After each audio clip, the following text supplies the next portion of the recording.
Measuring your food will matter, especially in baking, where exact measurements are important. Always be aware that liquids and solids have different measuring tools, and sometimes using one versus the other can alter the measurements of your recipe. When you're measuring larger quantities of liquid, you'll want to use a liquid measuring cup. They will often be clear with a pouring spout, and they can vary in size. You can tell it's for liquid if the side measures both cups and ounces. For these cups, you'll want to fill the cup to the appropriate line, placing that cup on a flat surface and then viewing it at eye level so you can pour the liquid evenly to the correct line. Note that water surfaces curve downwards, so view the bottom of the curve for accurate measurement, not the edge against the measuring cup. Liquid in small quantities can be measured using measuring spoons. Measuring a liquid in a measuring spoon should be done by filling it full all the way to the edge.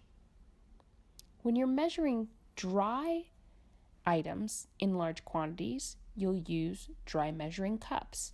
These are usually metal or opaque plastic with a cup on one end and a handle on the other.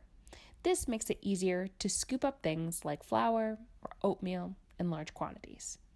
To measure, spoon or scoop the powder or other item lightly into the measuring cup. You can run a knife across the top or a spatula if you're using a powder to level the surface and scrape off the excess.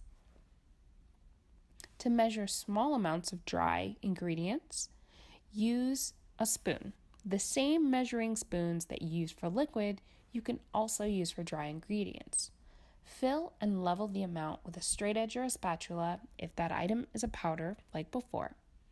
Many containers for dry items like baking powder or baking soda come with a built-in edge for leveling off. In some cases, you might see keywords associated with certain measurements done in measuring cups or spoons. For example, a heap tablespoon is a tablespoon that is not leveled off. It's a generous measure just over the amount listed.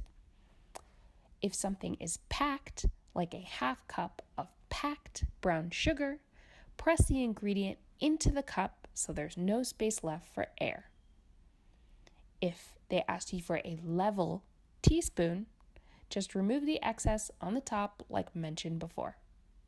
This information was taken from a PDF from the University of Minnesota, and it's a great resource for measuring. Link will be in the description. You may also encounter recipes that are in grams or ounces by weight. In these situations, you can either use a scale, which is most accurate, or in some cases, especially when you're using prepackaged foods, you can guesstimate the weight based on the entire weight of the package versus how much you need. For example, if you need 4 ounces of bittersweet chocolate and you buy a bar that is 8 ounces, you know that you will need half of that 8-ounce bar in order to get 4 ounces of chocolate without even weighing it. When you're baking, I do highly recommend that you use a scale when necessary. A scale is an excellent kitchen tool for measuring and can make your measurements more accurate. Baking is far less forgiving, and you often need the precision of a scale to get the taste just right. This is also really helpful when you want to make international recipes that are often measured by weight in the metric scale, not empirical measurements like cups and tablespoons.